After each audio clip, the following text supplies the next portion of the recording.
Welcome to the Madagascar Decolonization Podcast. I'm Amelia. And I'm Amelia. And today we will have some very special guests joining us. Introducing Los pingüinos me la van a mascar. Kawasaki. Kago. Grico. Welcome! It is such an honor to have you on our podcast. To begin, let's discuss what decolonization really means. Decolonization is when a nation with imperial control removes themselves from the country they were controlling, giving it sovereignty and independence. Madagascar was one of these nations that was decolonized. When a lot of people think of Madagascar, they often think of a small island off the southern east coast of Africa, but Madagascar is actually not small. Madagascar is the fourth largest island in the entire world. Along with being the fourth largest island in the entire world, Madagascar also dates all the way back to the 7th century, when it was used as a trade route along the Silk Roads. It was originally and still is inhabited by the native Magalzi people, who lived there and formed the Kingdom of Mariana, which lasted from 1540 to 1897 until it was colonized. So Madagascar was colonized in 1896 when it was annexed into France. France? Forget it! Not with their tax laws! After a period of internal conflict following invasions by France, the Queen of Madagascar eventually signed a treaty that recognized the region as a protectorate of France. France then extended their control to the whole island, and the period of colonization lasted until 1958. You might be wondering, why the heck would France want an island like Madagascar? Like, it's literally in the middle of nowhere. well, this is actually not true. In addition to very unique resources and dense rainforests, Madagascar is located along the perfect sailing routes and conditions for trade along the Indian Ocean. The colonization of Madagascar made many of the Magalzi people very angry because France literally came in and was like, "Hi, my name is Carmen Winstead. I'm 17 years old. I am very similar to you." and the Magalzi people were like, "You need to leave." and so the independence movement was born. Three very important figures in the Madagascar independence movement. Choose your character. Joseph Rosetta, a Magalzi physician born in 1886. Joseph Ranabahangi, born 1893. Jakis Remba Manahara, who wrote playwrights and was born in 1913. In 1946, they all three together formed the Movimento Democrático de la Renovación Malgache, also known as the MDRM, political party. This political party was a major factor in helping Madagascar to gain independence from France.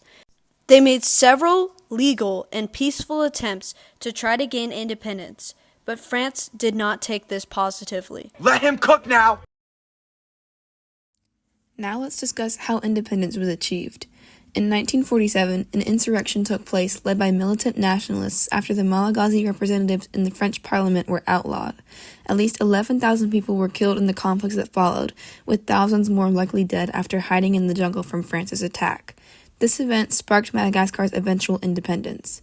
After a period of political inactivity, France began to let its territories overseas decide whether to rule themselves, and the Malagasy Republic, Madagascar today, declared themselves to be autonomous on October 14, 1958. The Cold War indirectly influenced Madagascar and its political structure.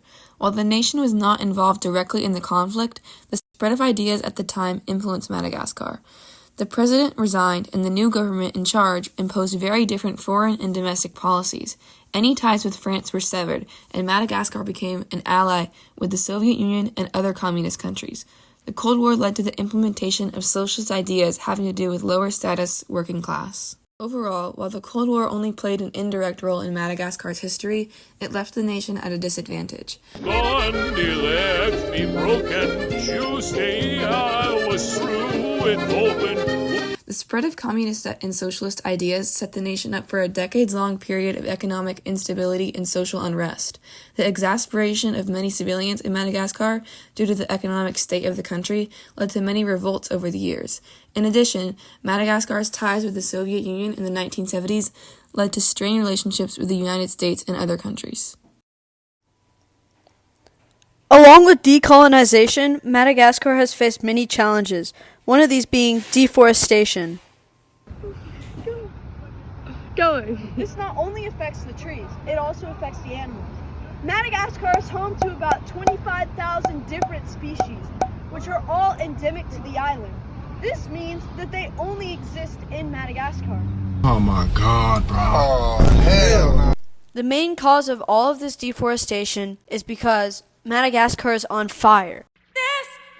No, I'm not talking about that fire, and I'm also not talking about wildfires. The main cause of many of these fires is from an agricultural process which was originally implemented by the native populations called slash and burn agriculture, which is a process in which you cut down a large amount of trees and then burn them in order to make fertile soil. With the rise of French colonialism on the island of Madagascar, slash and burn agriculture has gone from a small-scale problem to a large-scale problem. Fires are widespread and all across the island. Currently, it is estimated that a whopping 664,713 acres have been burned. To put that into perspective, this is equivalent to about 880,000 football fields. Through all of this, Madagascar continues to maintain strong friendly bonds with France. It has also maintained a strong sense of cultural heritage and resilience even throughout periods of political and social instability.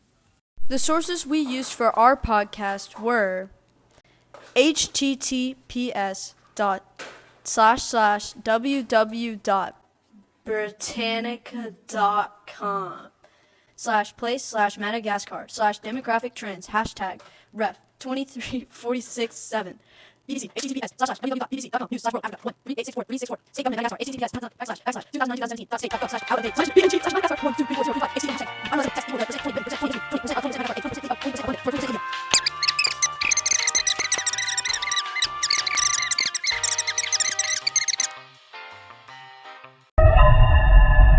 I want you to look cute and cuddly, Private. Today we're gonna blow this dump.